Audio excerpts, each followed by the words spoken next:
So, now I'm going to perform the feeding and burping.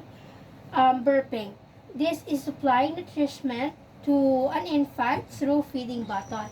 To supply infants nourishments and fluid to meet the baby's total needs. So I already prepared here my equipment, which are the feeding bottle and the bottle cup. So I already washed my hand thoroughly with soap and water to prevent cross-contamination. So next, I'm going to check the name of the infant and um, and at the bottle before giving the infant his feeding, because a mistake in the formula may be as dangerous as a mistake in giving of medicine.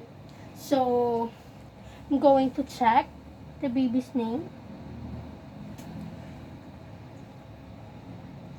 Okay, so far this is baby Ethan Gonzalez. So now I'm going to wrap the infant warmly and hold him in slight folder's position. Slight folder's position. Now, this positioning, the infant aids in easy swallowing. So next, I'm going to place the entire nipple in the infant's mouth. So let's assume that this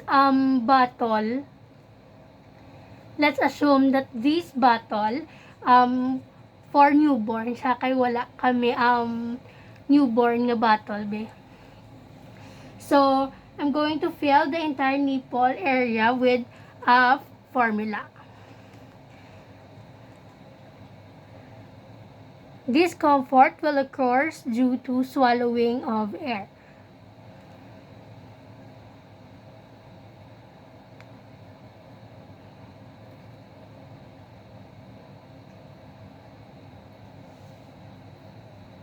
So now I'm going to place an extra diaper on my lap under the infant's buttocks.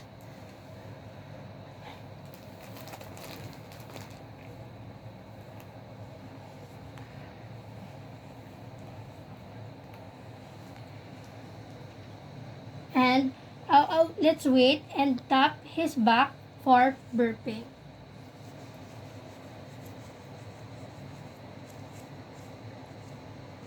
After the baby burp, let's put the baby on the crib